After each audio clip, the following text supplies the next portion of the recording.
Buenas noches, licenciado. Buenas noches, Lick. Pensaron que me había desaparecido, ¿verdad? Pensaron que ya nos libramos de procesar penal. No, aquí estoy. Estaba un poquito ocupado, que terminé la clase un poquito tarde de la otra sección. Pero bueno, ya estoy aquí.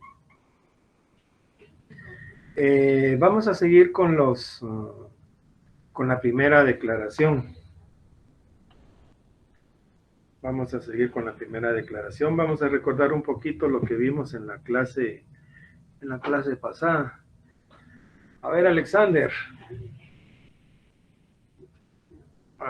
Isaías. A la orden, Lick. Vamos a leer el código, por favor, Alexander. Leamos el artículo 81.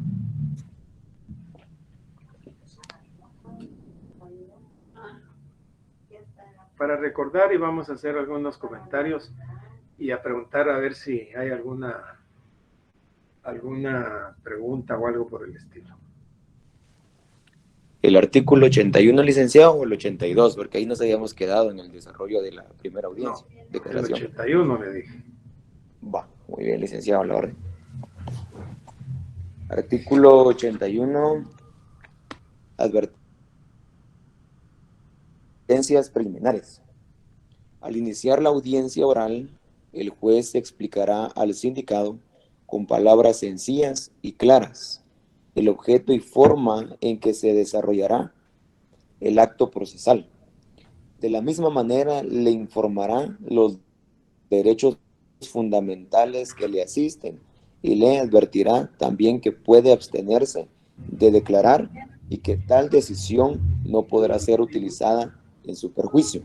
Asimismo, le pedirá que proporcione su nombre completo, edad, estado civil, profesión u oficio, nacionalidad, fecha y lugar de nacimiento, domicilio, lugar de residencia y, si fuera el caso, nombre del cónyuge e hijos y las personas con quienes vive, de las cuales depende o estén bajo su guarda. En las declaraciones que preste el sindicado durante el procedimiento preparatorio, el juez deberá instruirle acerca de que puede exigir la presencia de su defensor y consultar con él la actitud de asumir antes de comenzar la declaración sobre el hecho. Eso es todo, Lick.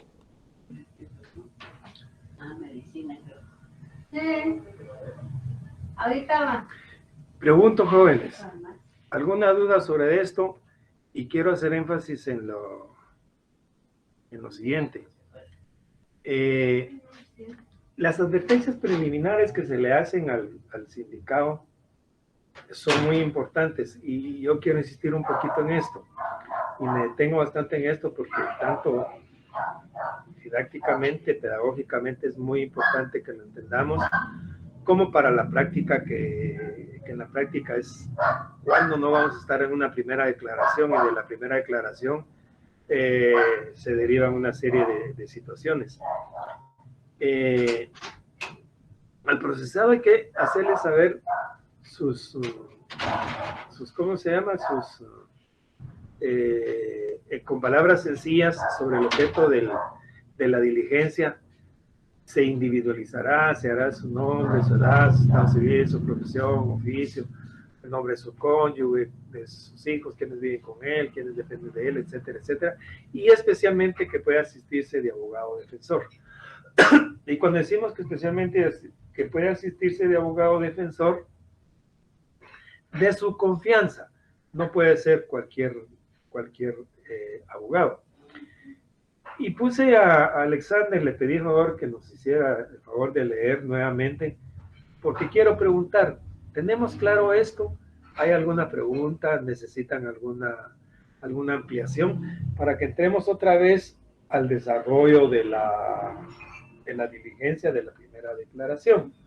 Es importante que estemos claros,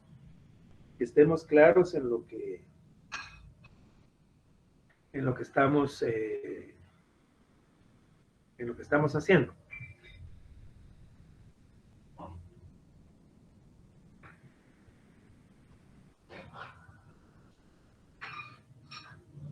¿Hay alguna pregunta?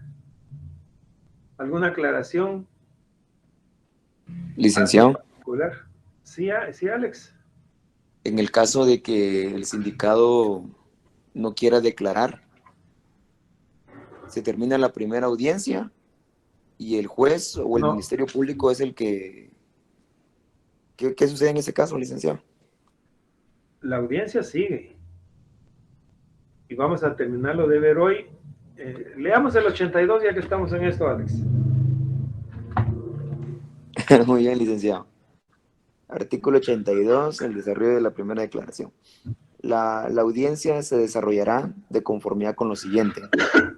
Número 1. Lo voy a ir interrumpiendo de vez en cuando, ¿eh? Muy bien, licenciado. Voy despacio también. El juez concederá la palabra al fiscal para que intime los hechos al sindicado, con todas las circunstancias de tiempo, modo y lugar, su calificación jurídica provisional, disposiciones legales aplicables y descripción de los elementos de convicción existentes. Número 2. Hasta ahí, Si el- hasta ahí, Muy bien. hasta ahí. Fíjense, fíjense lo que dice la norma. Dice, el juez concederá la palabra fiscal para que intime. ¿Qué es intimar? Intimar es hacerle ver, es imputar los hechos sobre los cuales versará esta primera declaración. Es decir, se le dice, mire, a usted se le imputan tales y tales hechos. Porque a eso de las 18 horas, el día 2 de enero del año en curso, usted llegó a la Sexta Avenida, 18 calle, montaba una moto marca tal y tal, acompañado al señor fulano de tal, sacó un arma, le pidió el producto de la venta del día al chiclero y como no se la dio, le disparó y le provocó la muerte. Es decir, ahí le está haciendo ver cuáles son los hechos que se le están imputando, se los está intimando, se los está diciendo. Se los está diciendo. Ahora bien, luego dice, con todas las circunstancias de tiempo, modo y lugar, su calificación jurídica provisional. Me interesa que analicemos esta palabrita o estas dos palabritas, calificación jurídica provisional. ¿Qué entienden por calificación jurídica provisional?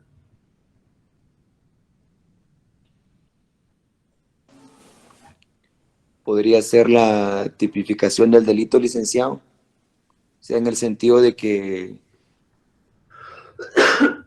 no se sabe en sí si fue homicidio o asesinato, porque es una calificación jurídica provisional. Lo entiendes como que si fuera previa, en el sentido de que no se ha tenido en claro cuál fue el delito en sí. Podría ser, no lo sé. ¿Sí, Byron? Que el delito que le están acusando no es definitivo, él tiene que llevar un proceso para demostrar que es inocente o es culpable. Fíjese que le oí muy cortado. Que el delito que se le está acusando no es definitivo. O sea, él tiene que demostrar si que es inocente o las pruebas van a demostrar que él es culpable. A ver, José Ramírez.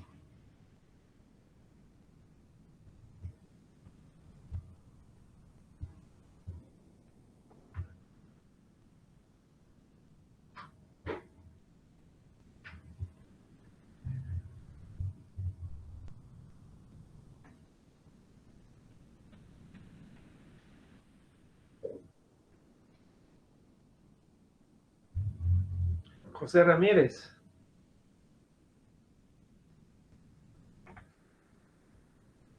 Fíjense que les comentaba que estoy llevando mi listita aquí. Esta es la sección C, ¿verdad?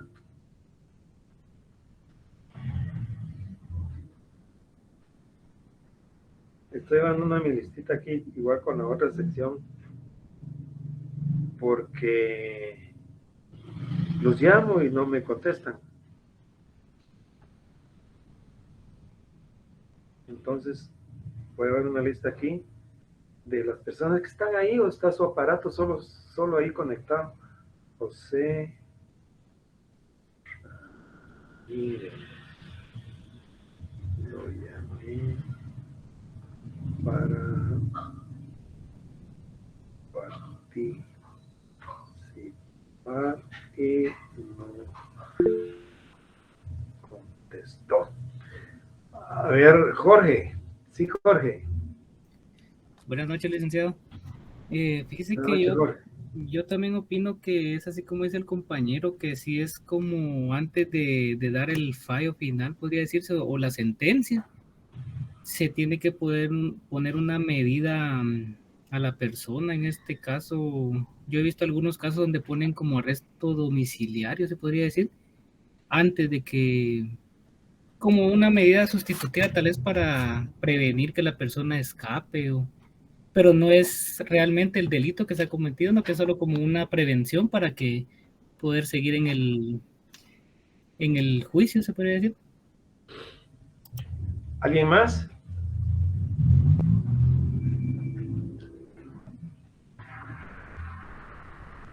Jimmy.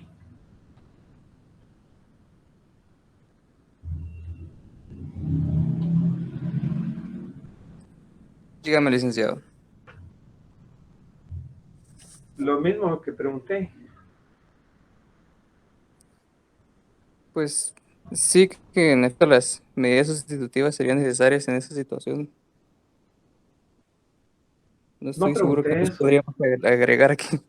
Pregunté qué entendían por calificación provisional. Calificación jurídica provisional. Sería o sea,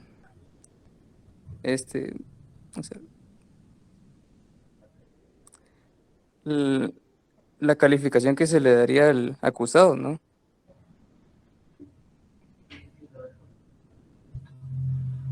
¿Cuál será la calificación jurídica provisional? No sé si comprendí correctamente, pero no sería como que medir el nivel de riesgo de que el acusado no prosiga con el proceso, ¿no? Norma Rocío. Buenas noches, licenciado. Buenas noches, Norma. La Lo mismo, calificación. Normita. Ok. ¿Qué entiende por calificación jurídica provisional? El Ministerio Público intima los hechos con indicación de tiempo, modo y lugar. Calificación jurídica provisional.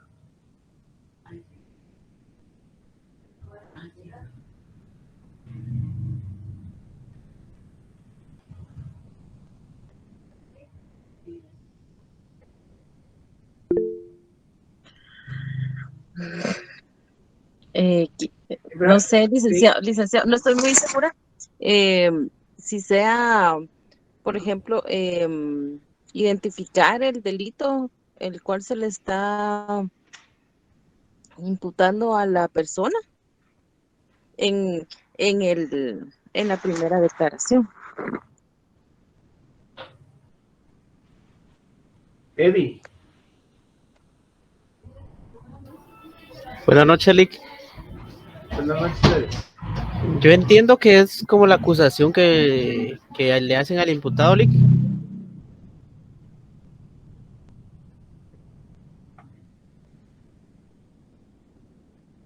Brian. Después Heidi. Yo entiendo que la calificación jurídica provisional es lo que va a determinar el Ministerio Público con respecto a la relación del hecho que se cometió con la ley para poder determinar cuál es el delito cometido y poder tipificarlo. ¿Y por qué es provisional?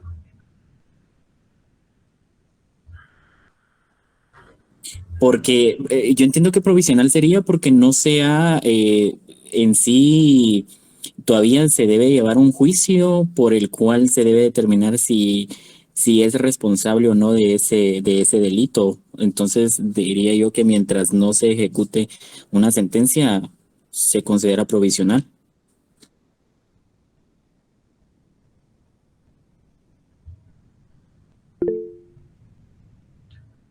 Sí, Brandon.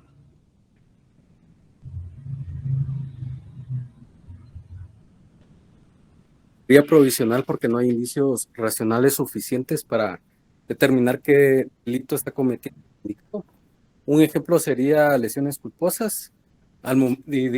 Imaginemos, ¿verdad?, que la persona agraviada muere por las lesiones causadas, ya sería homicidio culposo. Ahí sería, digamos, que la fase provisional, ya que al Ministerio Público, en el plazo de investigación, recaudar los indicios suficientes para determinar el delito, bueno, ella cambiaría.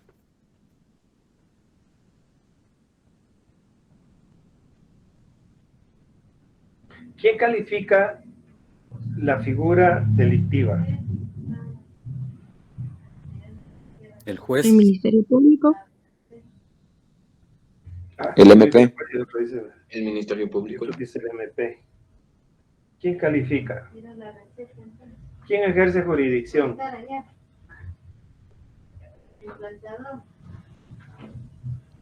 El que ejerce jurisdicción sería el juez, licenciado.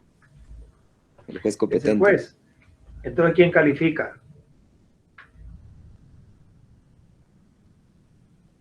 El juez, digo. El juez. Es el Sí, porque el juez. Ministerio Público lleva su acusación. El Ministerio Público no tiene potestad para eso. Por eso es que el Ministerio Público califica provisionalmente, pero quien va a calificar, y lo vamos a ver más adelantito donde lo hace el juez, es cuando ya califica la figura. Y finalmente se va a ir tamizando todo y vamos a llegar al procedimiento intermedio y posiblemente ahí se cambie la figura. Y finalmente se va a llevar a cabo un juicio por un determinado delito. Pero la calificación provisional la hace el fiscal. ¿Por qué? Porque no tiene la facultad para calificar la figura delictiva. La figura delictiva la califica el juez. El juez.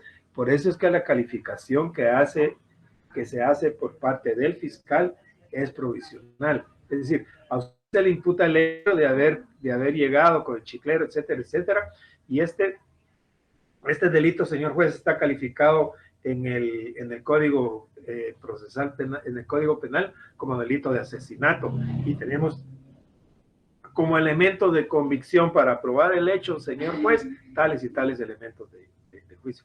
Pero el juez, cuando va a razonar, cuando va a calificar el delito, dice, no se dan los elementos necesarios para considerar o para tipificar un delito de asesinato, porque no hubo premeditación, no hubo alevosía, no fue en despoblado, etcétera. Y lo que está calificando el juez va a ser un delito de homicidio simple, no un homicidio calificado como puede ser el asesinato, ¿sí? Entonces, quien califica es el juez, no es el fiscal. Por eso es que es provisional. Dice, mire, yo considero que es este delito, pero finalmente no es ese delito, sino que es ¿cómo se llama? El que va a tipificar el juez. ¿Está claro o tienen alguna duda? Sí, ahora sí está claro, licenciado. Ok, sigamos leyendo, por favor, Alex. Muy bien. Numeral 2. Si el sindicado acepta declarar, el juez le dará el tiempo para que lo haga libremente. Bien. Inciso 3. Hasta ahí. Después de que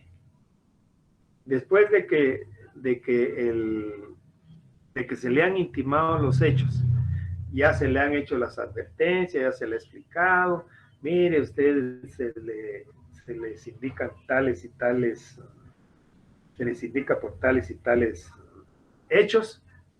El fiscal, perdón, el juez le va a preguntar al sindicado si acepta declarar. Si acepta declarar, le preguntan, ¿va a declarar? Y él tendrá que responder sí o no. No, no quiero declarar. Y le tiene que advertir de que no está obligado a declarar. Si no quiere, es un principio, si quiere, puede estar en silencio. No está obligado a declarar. Ahora, si acepta declarar, el juez lo tiene que amonestar. Y la amonestación consiste en la exhortación, en la exhortación que le va a hacer el juez al sindicado de que se conduzca con la verdad, y que eso ayudará a que su caso pueda ser, se pueda llevar a cabo de la mejor forma. ¿Sí? Ahora bien, si no es así porque dice, sí voy a declarar, entonces se le da el tiempo necesario. Ahora bien, hay una diferencia entre lo que es la amonestación y lo que es la protesta, porque muchos piensan, se le va a protestar. No, al procesado se le amonesta, al testigo se le protesta. Y la protesta es la conminación para que se conduzca con la verdad del testigo. En cambio, la otra es ¿cómo se llama? La exhortación para que se conduzca con la verdad. En uno es de fuerza y el otro no. El otro es como que más amistoso. Mire, condúzcase con la verdad. No, usted se tiene que conducir con la verdad, porque si no lo hace, cometerá el delito de perjurio. Porque estaba bajo juramento. ¿Jura usted decir la verdad ante su conciencia del pueblo de la República de Guatemala con la mano derecha levantada a la altura del hombro? Sí, juro, y por mis creencias religiosas. Puede responder el procesado. Sí, pero volviendo ahora a la primera declaración. Declara libremente, sin coacción, declara, se toma su tiempo. Después de eso, Alex, numeral 3.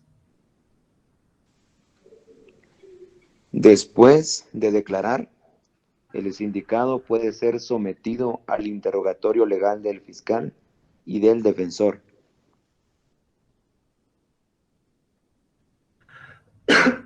Después de que ha declarado, el fiscal podrá interrogarlo.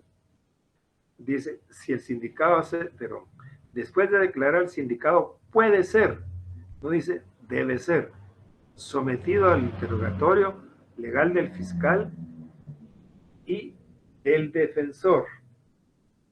Cuando hablamos de que puede ser sometido al interrogatorio, pues el fiscal, ¿qué clase de pregunta le hará? Pues le hará preguntas de completación. Posiblemente se quedaron algunos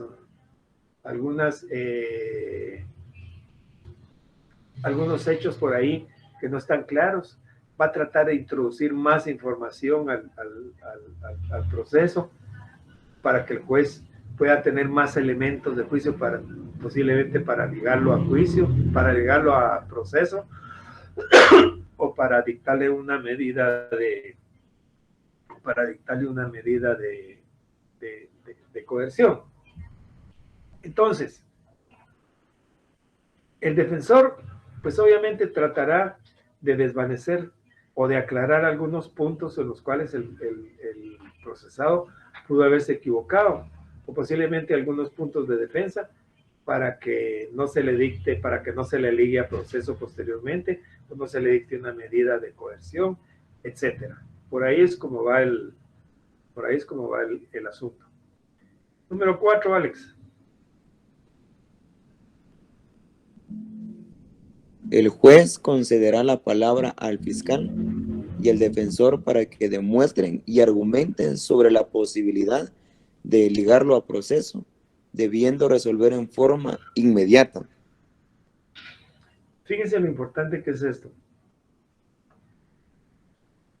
Después de que el sindicado ha declarado, se le ha interrogado, es que eso sí declara. Alguien hacía la pregunta ahí, ¿qué pasa si no declara? ¿Ahí se termina la diligencia? No. Si no declara, tenemos que seguir con todos estos pasitos que vienen después, con toda la mecánica de la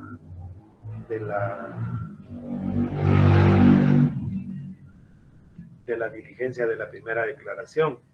Es decir, con todas las situaciones que se tienen que ir resolviendo una por una. Y una es que se le da la palabra al fiscal y al defensor para que se pronuncien o para que demuestren y argumenten sobre la posibilidad de ligarlo a proceso. Es decir, que el fiscal expondrá las razones del por qué se le debe ligar a proceso y el defensor expondrá las razones del por qué no se le debe ligar a proceso, inclusive pedir la desestimación, que se desestime la querella, la denuncia que se ha presentado en contra de él. ¿Sí? Si es así,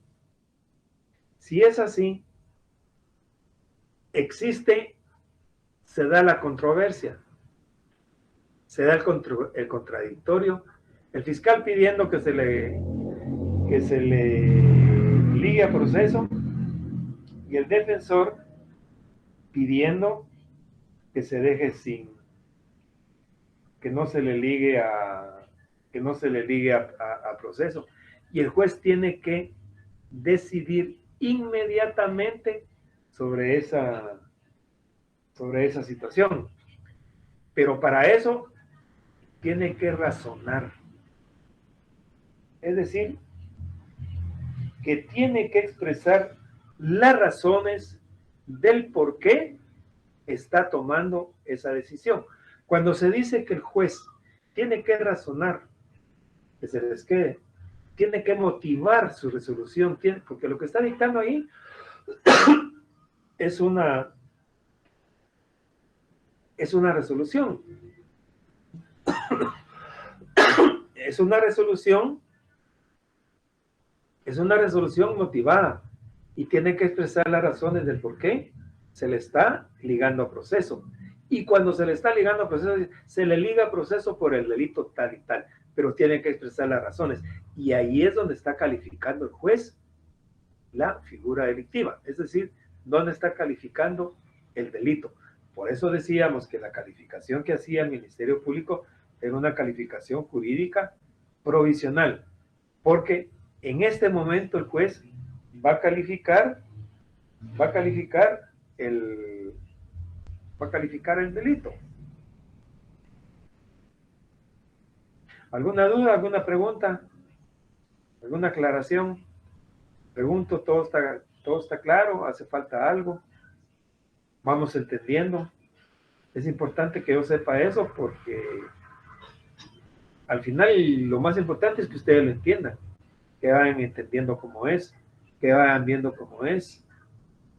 Eso es importante. A mí me interesa mucho eso. Pregunto, ¿hay dudas?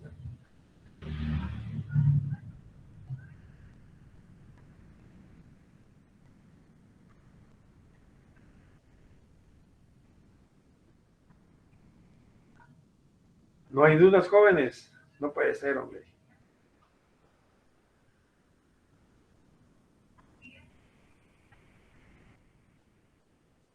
Todo claro, Dick. Déjenme ver, aquí están preguntando.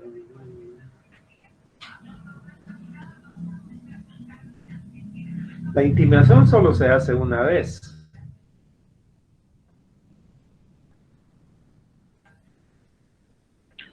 Buenas noches, licenciado. Disculpe una pregunta. Cuando, Sí. o sea ya cuando es la primera, después de que el juez lo liga a proceso, o sea, el Ministerio Público solo presenta los elementos de convicción, ahí todavía no hay pruebas. No hay pruebas. Es decir, que el Ministerio Público, cuando intima los hechos, dice qué elementos de convicción tiene. es decir, lo que tiene en ese momento. Y decimos elementos de convicción porque no pueden hablarse de la categoría de pruebas. Van a pasar a la categoría de pruebas allá en el debate, cuando sean introducidas al proceso los diferentes elementos de prueba con o viendo o mejor dicho observando cada una de las normas que regulan cada elemento de prueba. Por ejemplo, al testigo dice, al testigo se le protestará y para que se tome en cuenta su declaración debe ser hecha ante juez competente. Si es una declaración que hizo en el Ministerio Público puede usted decir lo que quiera, pero la que va a contar es la que dice allá en el debate, en el tribunal, ante los jueces. En ese momento que se le protesta, ¿jura usted decir la verdad? Levante su mano derecha a la altura. ¿Jura usted decir la verdad ante su conciencia del pueblo de la República? ¿Verdad? Sí, juro. A partir de ahí, a todo lo que diga, ya empieza a hacer prueba. Pero es que usted dijo en su declaración del Ministerio Público tal y tal cosa. ¿Qué cree que va a valorar el juez? ¿Lo que dijo en el Ministerio Público o lo que está diciendo ahí enfrente del juez o de los jueces que están viendo y oyendo lo que está diciendo? Obviamente va a ser lo que están viendo y oyendo. Lo que dijo en el Ministerio Público puede haber sido hasta movida del Ministerio Público, si pensamos mal. ¿Sí? Entonces, eso es importante. Tener claro, aquí son solo elementos de convicción. Por ejemplo, el dictamen de un perito. De un perito va a decir, mire, léale, primero se le va a protestar igual que al procesado, y se le va a decir, lea sus conclusiones. Y va a leer las conclusiones. Y después va a ser sometido al interrogatorio, tanto del fiscal como del defensor. Mientras tanto, eso es un simple papel, es un elemento de convicción, pero no es un elemento de prueba, no es una prueba en sí. No sé si está claro, Jorge Luis. Sí, licenciado, muchas gracias.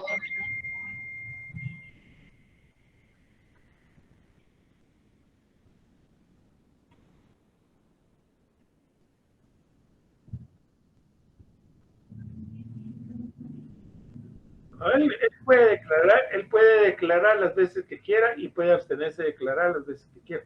Es decir, aquí digamos, si él se abstuvo de declarar, este procedimiento de la primera declaración sigue su rumbo, sigue su destino. Si él no declaró, tampoco se le interrogó, pero entonces ya viene el juez y dice, le concedo la palabra al fiscal y después al defensor para que demuestren y argumenten sobre la posibilidad de ligarlo al proceso. Y le da la palabra a cada uno, a pesar de que no haya declarado, a pesar de que no se le haya tomado, de que no se le haya interrogado. ¿Sí? A pesar de que no se...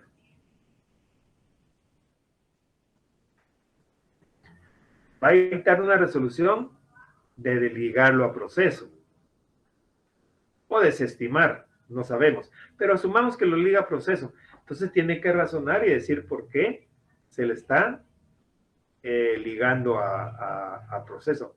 Esto lo estamos viendo constantemente en los medios de comunicación. Valdizón fue ligado a proceso, el ministro no sé qué fue ligado a proceso, el exministro no sé qué fue ligado a proceso. Ligado a proceso quiere decir que está procesado por el delito tal. Fue ligado a proceso por el delito tal. ¿Sí? No sé si se entiende, Catalina. ¿Sí, Catalina?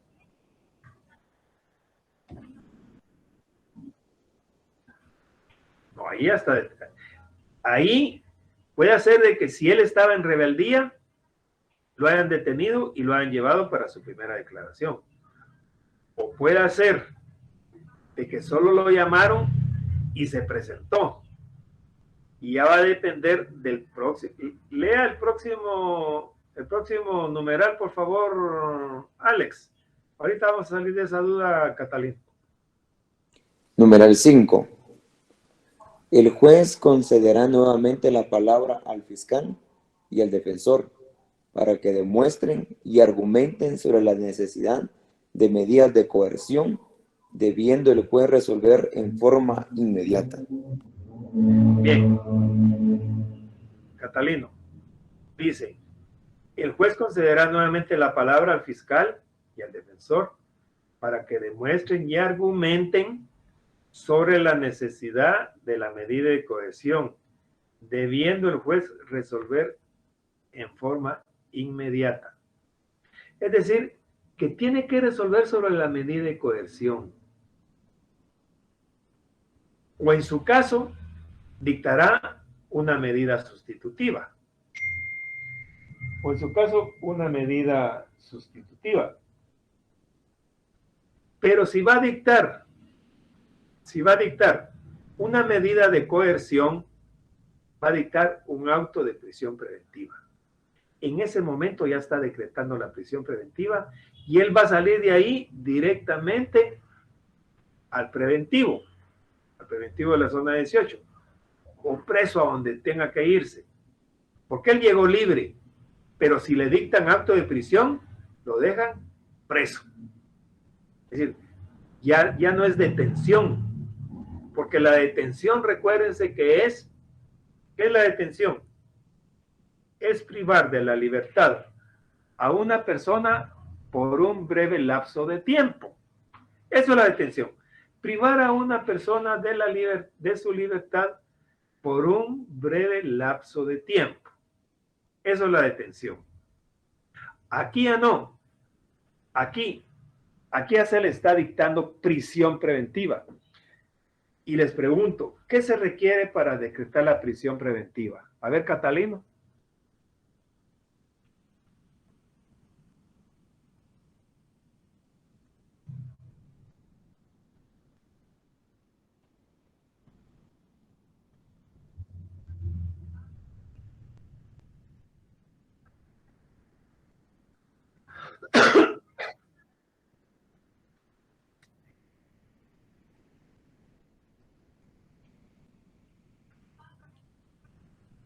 A ver, cualquiera. ¿Qué se requiere para dictar la prisión preventiva? ¿El auto del juez, Lick? El auto del juez. ¿Y si no tiene auto, qué? El auto de prisión, Lick. Tal vez los medios de convicción suficiente para la prisión preventiva, Lick. Ay, Dios mío. No puedo Que sea creer un que nadie me delito, vaya a contestar. que sea un delito No puedo grave, creer, licenciado. no puedo creer que nadie me vaya a contestar esto. De veras. Peligro de fuga, licenciado. No. Busquémoslo en el código. Todos busquemos en el código. Está en el artículo 259, Lick. 259. Psst, ¡wow! Te merece un aplauso, Glency. Bravo. Veamos el 259, Glency. ¿Está bien, Lick?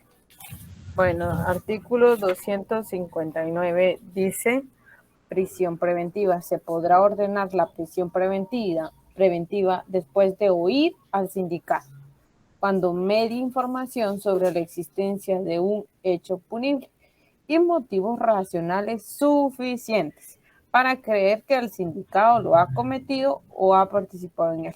La libertad no debe restringirse, sino en los límites absolutamente indispensables para asegurar la presencia del imputado en el proceso. Okay. Entonces, Catalino, y para todos los demás, para decretar la prisión preventiva se requiere que se haya oído al sindicado. Y que se haya oído, tal vez es una palabra como que un poco, ¿qué le dijera yo? No sé cómo llamarla, pero no forzosamente tiene que ser que se haya oído, porque él puede negarse. Pero en la diligencia de primera declaración es precisamente para oírlo y decidir sobre su situación jurídica. Entonces, ya se le oyó. Y que existan motivos racionales suficientes, ¿no? Que el hecho sea punible, y que existan motivos racionales suficientes para creer que participó o pudo haber cometido el hecho que se le imputa. Con base en eso, el juez va a dictar la prisión preventiva. Por eso es muy importante la intimación de los hechos que haga el fiscal. Es importante que esos hechos sean, que esa intimación de los hechos los haga bien claros, que diga qué elementos de convicción tiene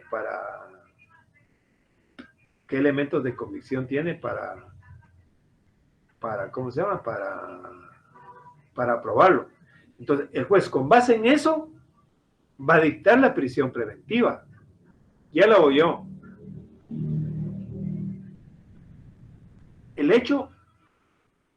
Los hechos que se le están imputando son punibles. Tienen una calificación jurídica, ¿sí? Con los elementos de convicción se puede eventualmente probar que ha cometido el hecho que se le imputa. Entonces, para decretar la prisión se requiere que se haya oído, que el hecho sea punible, que existan motivos racionales suficientes para creer que ha participado o cometido el hecho que se le imputa. Si se dan esos elementos, el juez va a decretar inmediatamente la prisión preventiva. Y a partir de ese momento queda preso, no queda detenido. Detenido es cuando se le detiene porque hay una orden de detención, se le priva de su libertad por un breve lapso de tiempo, que son 6 horas. A partir de esas 6 horas tienen que ponerlo a disposición de un juez competente. El juez competente le toma su primera declaración. En su primera declaración se le va a decretar la prisión preventiva ya como medida de coerción. Entonces ya queda preso. De detenido pasa preso. Pero si llega libre, porque solo lo citaron, de libre queda preso si el juez lo considera así por las circunstancias que prevalezcan del caso. No sé si está claro ahora, Catalino. ¿Alguna pregunta, alguna duda, alguna inquietud, alguna aclaración?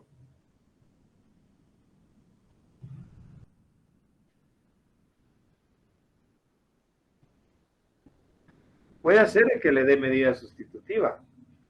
Es que en este momento que el juez concede la palabra para que argumenten sobre la posibilidad o demuestren sobre la posibilidad de decretar una medida de coerción, también se puede pedir la medida sustitutiva. Es decir, el juez puede decir, se decreta la prisión preventiva o se le da una medida sustitutiva. A usted se le liga proceso, no le decreta una medida de coerción, pero le va a dar una o 2 o 3 medidas sustitutivas en lugar de la prisión preventiva. ¿Sí? Y de eso va a depender el plazo de la investigación. De eso va a depender el plazo de la investigación. ¿Sí? Sí se puede dar una medida sustitutiva, mi estimado Catalino.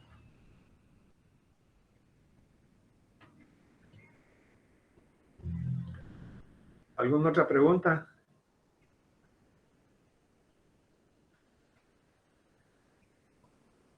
El otro numeral, por favor, Alex. Numeral 6. El fiscal y el defensor se pronunciarán sobre el plazo razonable para la investigación. El juez deberá fijar día para la presentación del acto conclusivo y día y hora para la audiencia intermedia, la cual deberá llevarse a cabo en un plazo no menor de 10 días, ni mayor de 15 días a partir de la fecha fijada por el acto conclusivo.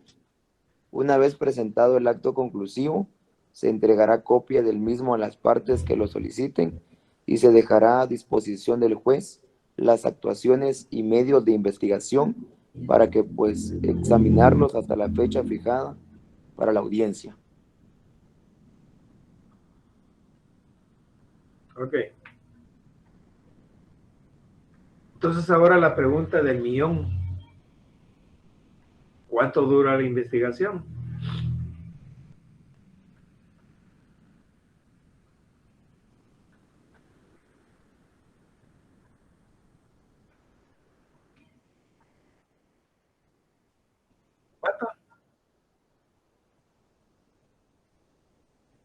Le oí muy cortado.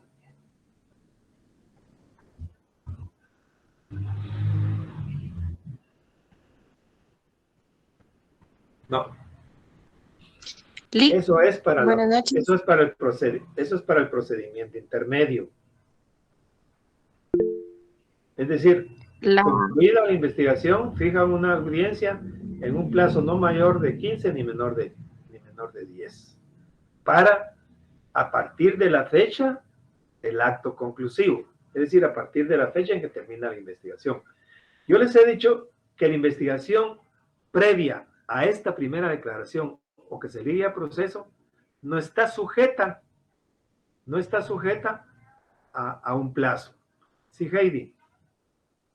Buenas noches. La investigación, después de haberse dictado el auto de procesamiento, si el sindicado está preso, son máximo de 3 meses, y si está libre, un máximo de 6 meses. Entonces, ¿cuánto dura la investigación? 3 meses. A ver, Heidi, leamos el 323. Ok, ahorita voy. No, mejor ahí no se venga. Mejor de ahí, Heidi.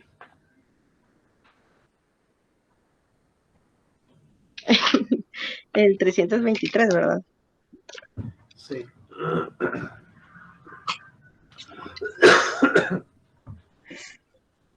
Artículo 323, duración. El procedimiento preparatorio deberá concluir lo antes posible, procediéndose con la celeridad. Ok. Hasta ahí. Dice, el procedimiento preparatorio, las leyes hay que integrarlas. Hay que integrarlas unas con otras para interpretarlas. En la interpretación suya es de una forma, después de otra forma, y así vamos. Pero hay unas que hay que interpretarlas e integrarlas unas con otras. Dice, la investigación debe concluir lo antes posible. ¿Sí? Debe concluir lo antes posible. Ahora, Heidi, leamos el 324 bis. Artículo 324 bis. Control judicial. A los 3 meses de dictado el auto de prisión preventiva, si el Ministerio Público no ha planteado solicitud de conclusión del procedimiento preparatorio, el juez, bajo su responsabilidad, dictará resolución, concediéndole un plazo máximo de 3 días para que formule la solicitud que en su concepto corresponda. Si el fiscal asignado no formulare petición alguna, el juez lo comunicará al fiscal general de la República o al fiscal de distrito de sección correspondiente para que tome las medidas disciplinarias correspondientes y ordene la formulación de la petición procedente. El juez lo comunicará, además, obligatoriamente al Consejo del Ministerio Público para lo que proceda conforme a la ley. Si en el plazo máximo de 8 días el fiscal aún no hubiere formulado petición alguna, el juez ordenará la clausura provisional de procedimiento con las consecuencias de ley hasta que lo reactive el Ministerio Público, a través de los procedimientos establecidos en este código. En el caso de que se haya dictado una medida sustitutiva, el plazo máximo del procedimiento preparatorio durará 6 meses, a partir del auto de procesamiento. Mientras no exista vinculación procesal mediante prisión preventiva o medidas sustitutivas, la investigación no estará sujeta a estos plazos. Entonces, ¿cuánto dura la investigación?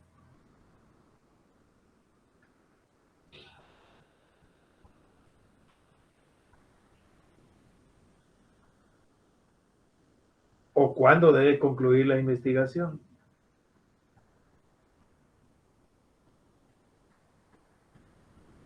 Para todos, quiero oír opiniones. A los 3 meses, Lick. A ver, Eddie, ¿qué dice Eddie? A los 3 meses, Lick.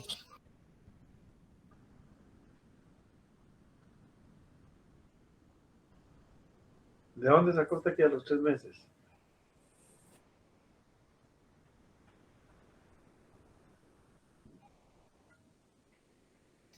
No tiene tiempo, Lick. La investigación dura el tiempo que el juez lo establezca. Puede ser 3 meses, a veces dan 6. Igual depende de cuánto tiempo se tarda en las audiencias, porque a veces pueden tardar hasta 2 años. Va a tardar el tiempo que tenga que tardar, y si nos duramos 5 años esclareciendo los hechos, pues eso es lo que va a durar la investigación, hasta que se aclare. Ya podemos nosotros tomar una decisión y decir, si es culpable o no, condenar o absolver. Aquí estamos hablando del juicio, mi estimado Resner.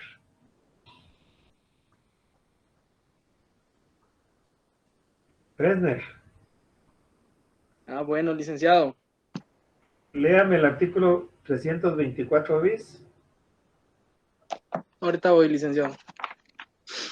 No se venga, quédese ahí, mejor más tranquilo ahí donde está. De verdad, sí, aquí estoy un poquito más cómodo, pero yo para que todo esté bien.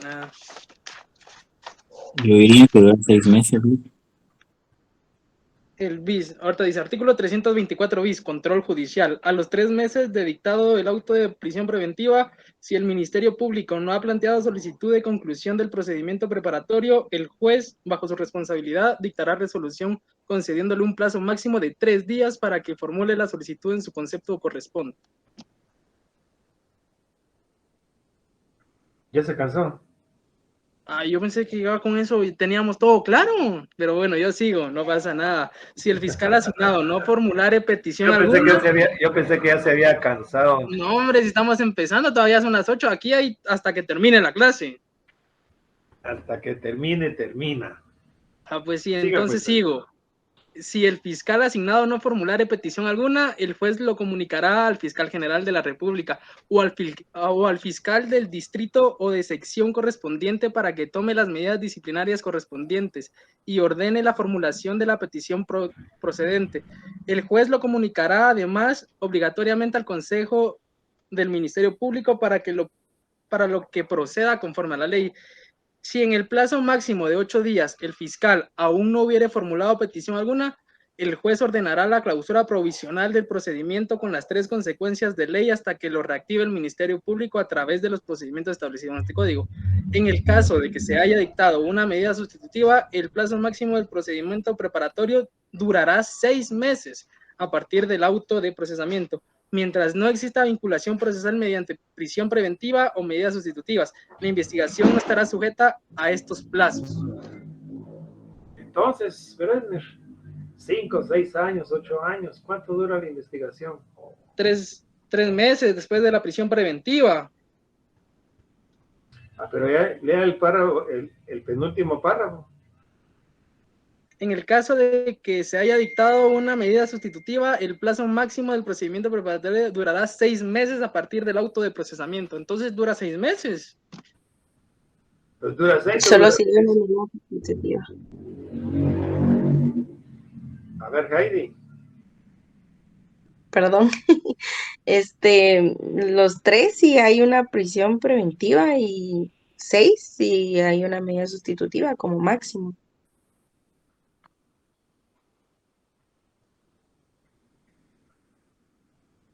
¿Qué dicen los demás? Quiero oír más opiniones. Porque el 323 dice el procedimiento preparatorio deberá concluir lo antes posible.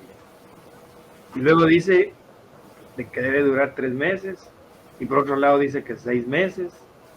Y por otro lado dice que el juez lo debe fijar. Bueno, quien lo fija es el juez, pero hablando de un plazo máximo, o sea, un plazo máximo que pueda establecer el juez es de 3 a 6 meses, pero puede durar 2 o 4 o 5, pero eso ya lo va eligiendo el juez. ¿Qué dicen los demás?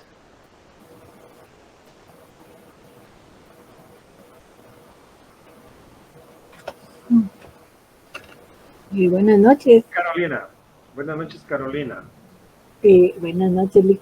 Fíjese que con esta discusión me causa duda, entonces, estos principios que deben de regir como la economía procesal, ¿se aplica en este caso o no?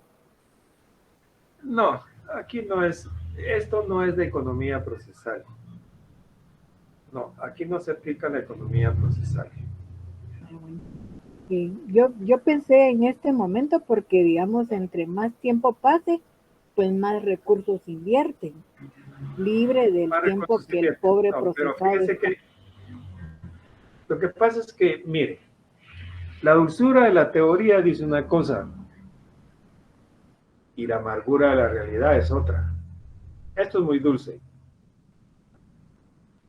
es dulcito, pero la amargura de la realidad es otra cosa. Ya hubo una discusión, inclusive ya estuvo casi a punto de cambiarse la norma de la prisión preventiva, que la prisión preventiva no podía durar más de 6 meses. O 1 año creo que iban a dejar. Porque si ustedes se dan cuenta, ese es el problema del juez Gálvez, que dice que prolongó la medida, la prisión preventiva, que no estaba facultado para esto, del otro. Pero eso lo hacen todos.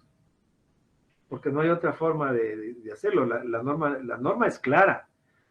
Estas normas son claras. Dicen que no debe durar más de 3 meses ni más de 6 meses.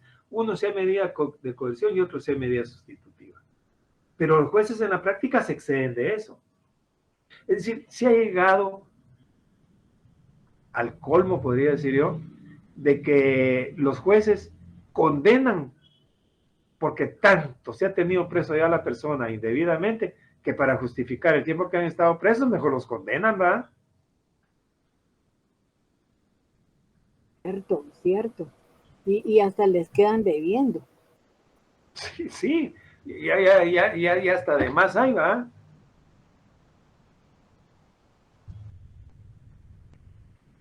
Pero entonces esa es la amargura de la realidad del sistema jurídico guatemalteco.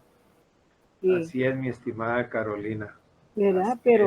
Y eso es que fíjese, Carolina, que nosotros solo nos damos cuenta de ¿cómo se llama? De los casos de impacto que leemos en los medios de comunicación. Pero fíjese que les voy a contar una anécdota. Con el código pasado, cuando las pasantías las llevábamos en el bufete popular, llevábamos casos de defensas en el bufete popular.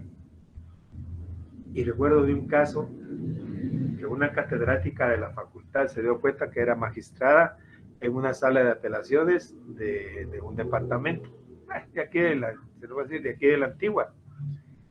Había un señor que decía, pero miren, yo no sé por qué me tienen preso, ya nunca salí, ya nunca me dijeron nada de mi caso. Y le llamó la atención a la magistrada porque él pidió que quería hablar con los magistrados porque su caso nunca lo resolvían, ¿qué pasaba? Llevaba como 6, 8 años preso. Y ahí estaba preso. ¿Y qué pasó? Que le dieron la pasantía, le dieron el caso a un pasante del bufete popular. El pasante lo dejó a su suerte. Y el muchacho creo que por una falta, no sé por qué estaba una cosa tan sencilla. Era una persona humilde también, que no tenía recursos, creo que ni familiares. Lo cierto es que se había estado tanto tiempo preso, que ya ni siquiera, ahí sí que le quedaban debiendo a él porque ya se había recontrapasado del plazo. Y eso sucede a diario. Yo recuerdo que yo fui delegado de parte de la facultad representando a la Facultad de Derecho con otro colega a un curso que nos dieron a todas las universidades de América Latina en Costa Rica. Y en aquellos años discutíamos de los procesos de los presos sin condena, porque existen muchos presos, y yo pensé que solo en Guatemala era a nivel de la América Latina, de los presos sin condena, porque los sistemas procesales no eran lo suficientemente ágiles. Y lo mismo sucedía aquí en Guatemala. Cuando vino la reforma procesal, se cortaron los plazos, se hizo esto, ya dijeron que los jueces no iban a investigar, sino que iba a ser el Ministerio Público, porque los jueces investigaban, eran jueces y parte, investigaban y a la vez dictaban sentencia, ellos tenían el control de todo. Entonces yo no, aparte jueces y aparte jueces de instrucción, de investigación, jueces de sentencia y un órgano que investigue. Y los plazos van a ser así, todo muy bonito. ¿Pero qué? Vayan a ver ustedes la pila de casos que tiene, Es decir, se reguló, pero en infraestructura no se creció. Siguieron los mismos tribunales, la cosa siguió creciendo, todos los días crecen los casos y ahí están atorados en la gran presa de casos que le llaman en los tribunales y en las fiscalías. Esa es la realidad. Pero esa es, mi estimada Carolina, la realidad. La dulzura de la teoría es una cosa, la amargura de la realidad es otra. Pero volviendo a lo que platicábamos y analizábamos, entonces, ¿cuál es el plazo de la investigación? Quiero oír un par de opiniones y vamos a llegar a conclusiones.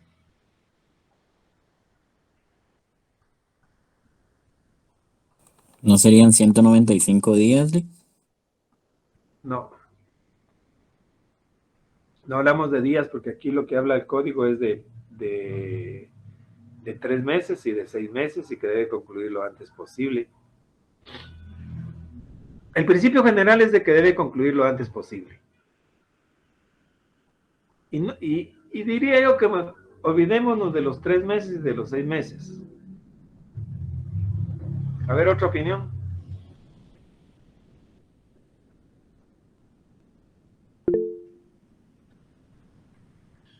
Sí, Mónica.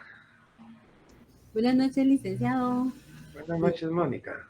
Yo opino que la investigación dura lo que dura la investigación. O sea, el tiempo que se tarda el Ministerio Público, sea un mes y medio, 2 meses, y tiene hasta 3, digamos, así. Ese es mi opinión, pienso. Como que fuera la libertad del Ministerio Público. No, no es así. Vamos a leer por última, sí, Glency, y después Jorge. Lick, en el último párrafo del 324 bis, al final dice, mientras no exista vinculación procesal mediante prisión preventiva o medidas sustitutivas, la investigación no estará sujeta a plazos. A estos plazos, dice. A estos Nada plazos. más. Quiere decir que cuando se plantea, eso ya se los he dicho reiteradamente, que cuando se plantea un acto introductorio, el Ministerio Público empieza a investigar. Esa investigación no está sujeta a plazo. Pero cuando ya se le vincula, ya se le liga a proceso, a partir de ahí empieza un plazo legal. Si hay una medida de coerción y si hay una medida sustitutiva, de eso va a depender el plazo. Ah, sí. Cierto, gracias. ¿Está claro, Glency? Sí, Lick, sí. Muy bien. Gracias, Lick, por aclarar. ¿Alguien más? Ah, perdón, Jorge Mario. Sí, buenas noches, Lick. Sí, fíjese que con lo de la duración, pues yo también me basaría siempre en el 323, como usted indicaba, o sea, ahí indica, es claro que el proceso se debe cumplir lo antes posible y se debe practicar en el plazo de 3 meses, o sea, yo diría que es lo máximo que se puede exceder el proceso. Lo máximo, pero por otro lado dice que también pueden ser 6. Ah, sí, con la medida sustitutiva, sí, ya, sí, pues sería el máximo 6 meses. ¿Y 3? ¿En qué caso?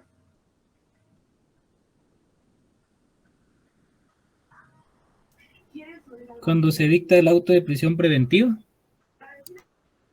Cuando hay una medida de coerción. Ahora leamos el artículo, lea por favor, en el artículo 82, el numeral 6.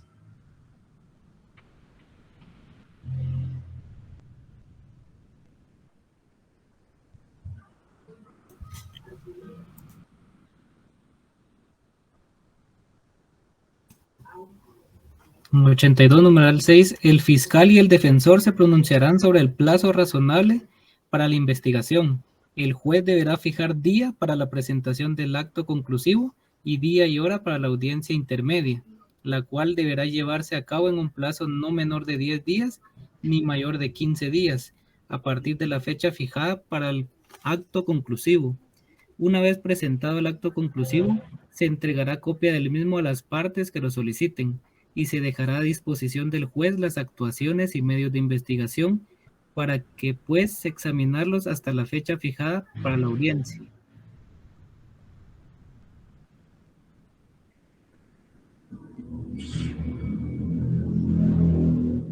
Entonces, bueno, hagamos las conclusiones.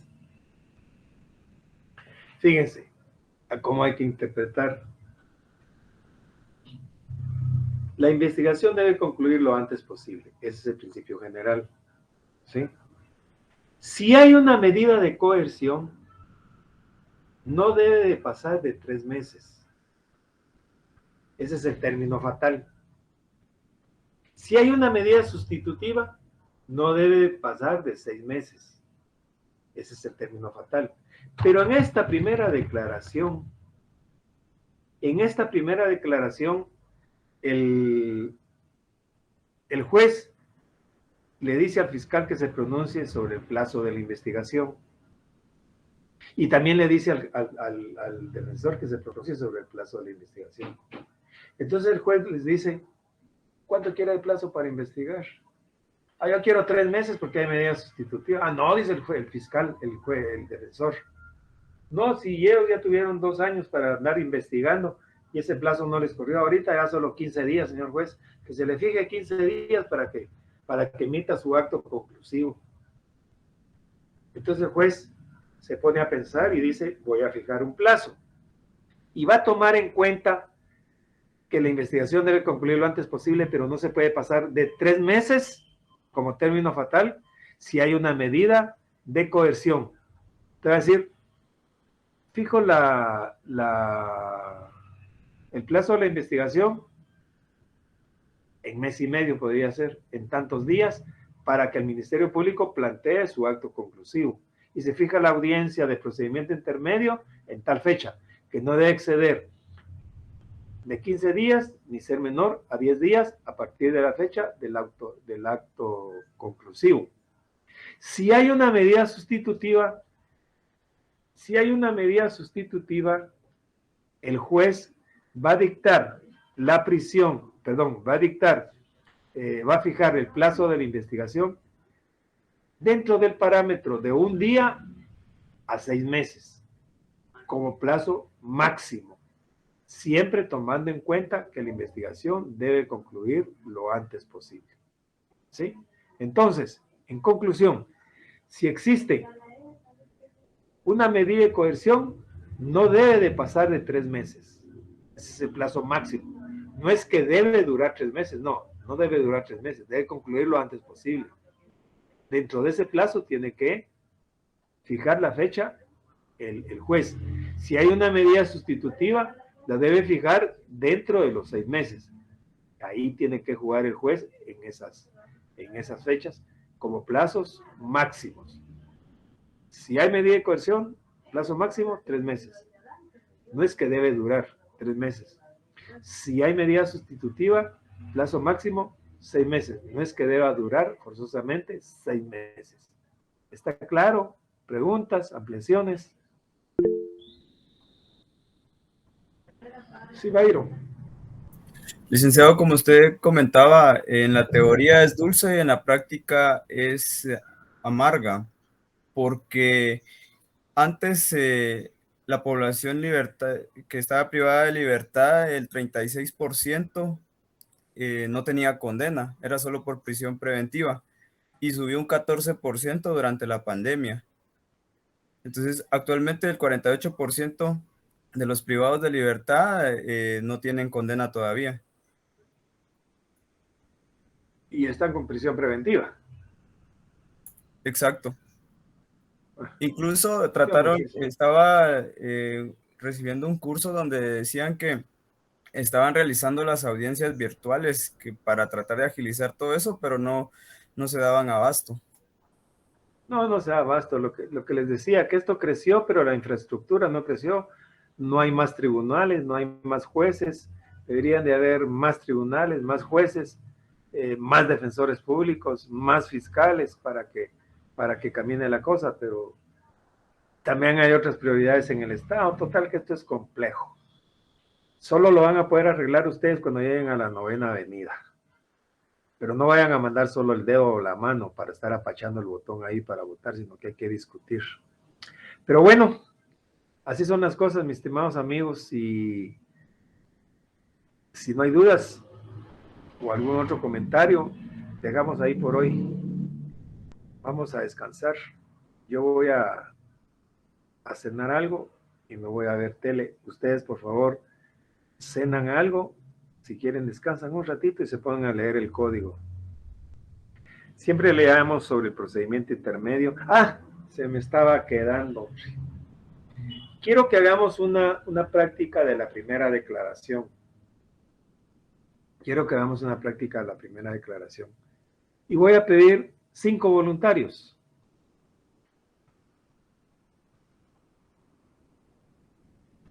Y si no, voy a nombrar yo.